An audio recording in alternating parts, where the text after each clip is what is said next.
ರಾಜ್ಯ ಮಟ್ಟದ volleyball tournament ತುಂಬ ಅದ್ಧೂರಿಯಾಗಿ ನಡೆಯಿತು. ರಾಮಲಿಂಗಾರೆಡ್ಡಿ ಸಾಹೇಬರು, ಮಿನಿಸ್ಟರ್ ಸಾಹೇಬ್ರವರು ಬಂದವರ ಅವರ ಸಂಯೋಗದಲ್ಲಿ ಬಾಂಧವ ಕಪ್ 28 ವರ್ಷ ಸತತವಾಗಿ 28 ವರ್ಷಗಳಿಂದ ಇದನ್ನು ಕಂಡಕ್ಟ್ ಮಾಡ್ತಾ ಬಂದಿದ್ದಾರೆ. ಇದೊಂದು ಅತಿ ದೊಡ್ಡ ಮಟ್ಟದ ಬೆಂಗಳೂರಲ್ಲಿ ಅತಿ ದೊಡ್ಡ ಮಟ್ಟದ ಟೂರ್ನಮೆಂಟ್ ಆಗಿರುತ್ತದೆ. ಇದರಲ್ಲಿ ಏನಾಗಿದೆ ಅಂದರೆ ಸುಮಾರು 195 ವಿವಿಧ ಶಾಲಾ ಕಾಲೇಜುಗಳಿಂದ ಪಾಲ್ಗೊಂಡಿರುತ್ತಾರೆ.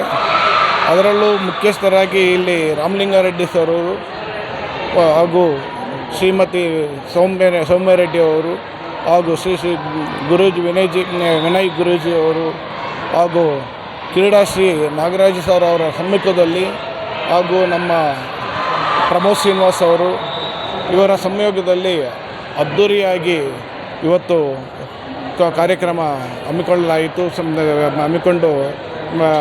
ಪ್ರಾರಂಭ ಮಾಡಲಾಯಿತು.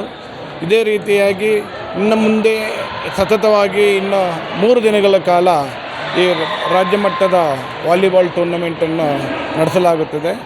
ಇದನ್ನು ಸತತವಾಗಿ ನಮ್ಮ ಬಾಂಧವ ಕಪ್ ಮಾಡ್ಕೊಂಡು ಬರ್ತಾ ಇದ್ದಾರೋ ಈ ಇಡೀ ಜಯನಗರಕ್ಕೆ ಅಂತಲ್ಲ, ರಾಜ್ಯ ಮಟ್ಟದಲ್ಲೇ ಹೆಸರುವಾಸಿಯಾಗಿರುವಂಥ ಟ್ರಸ್ಟ್ ಆಗಿರುತ್ತದೆ. ಬಾಂಧವ ಅನ್ನೋದು ಒಂದು ತುಂಬ ಅದ್ಧೂರಿಯಾಗಿ ಕ್ರೀಡಾಕೂಟಗಳನ್ನು ನಡೆಸಲು ತುಂಬ ಸಹಕಾರವಾಗಿ ಬಂದಿರುತ್ತಾರೆ. ಇದಕ್ಕೆ ನಮ್ಮ ಮೂಲಕರ್ತರಿಗೆ ಧನ್ಯವಾದಗಳನ್ನು ಹೇಳುತ್ತಾ ಇಚ್ಛಿಸುತ್ತೇವೆ. ಸರ್, ಇಲ್ಲಿ ಸುಮಾರು 195 ಟೀಮ್ಗಳು ಪಾಲ್ಗೊಂಡಿದ್ದಾರೆ.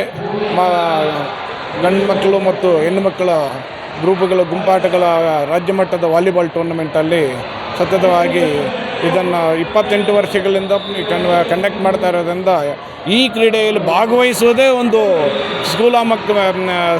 ಶಾಲಾ ಮತ್ತು ಕಾಲೇಜು ಮಕ್ಕಳಿಗೆ ಒಂದು ಹಬ್ಬದ ರೀತಿಯಲ್ಲಿ ಉತ್ಸಾಹಕರಾಗಿ ಪಾಲ್ಗೊಂಡಿದ್ದಾರೆ. ಸರ್, ಮುಂದೆ ಇವಾಗ ಯಾರು ವಿನ್ನರ್ ಆಗ್ತಾರೆ ಅವರಿಗೆ ಏನು ಪ್ರಶಸ್ತಿ ಇದೆ ಸರ್? ಇಲ್ಲಿ ರೋಲಿಂಗ್ ಟ್ರೋಫಿ ಕೊಟ್ಟು ಪದಕ ವಿಜೇತ ಮಕ್ಕಳಿಗೆ ಬೆಸ್ಟ್ ಪ್ಲೇಯರು ಹಾಗೂ ಪ್ರಶಸ್ತಿ ಪತ್ರಗಳನ್ನು ಕೊಡಲಾಗುತ್ತದೆ. ಇದರ ಜೊತೆಗೆ ಅವರಿಗೆ ಅನ್ನದ ಕ್ಯಾಶ್ ಅವಾರ್ಡನ್ನು ಬಂದಿರ್ತಾರೆ ಸರ್.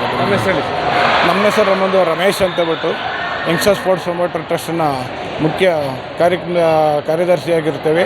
ಇನ್ನು ನಮ್ಮದು ಕೂಡ ಮುಂದಿನ ತಿಂಗಳು 21, 22, 23ನೇ ತಾರೀಕು ಇದೇ ರೀತಿಯಾಗಿ ರಾಜ್ಯ ಮಟ್ಟದ ಶಾಲಾ ಒಲಿಂಪಿಕ್ ಕ್ರೀಡಾಕೂಟ 17ನೇ ಶಾಲಾ ಒಲಿಂಪಿಕ್ ಗುಂಪಾಟಗಳ ಕ್ರೀಡಾಕೂಟ ನಡೆಸಲಾಗುತ್ತದೆ. ಇದರಲ್ಲಿ ವಾಲಿಬಾಲು, ಥ್ರೋಬಾಲು ಹಾಗೂ ಬಾಸ್ಕೆಟ್ಬಾಲ್ 3 ಗುಂಪುಗಳನ್ನು ಕ್ರೀಡಾಕೂಟಗಳನ್ನು ಆಯೋಜಿಸಲು ಹಮ್ಮಿಕೊಂಡಿದೆ.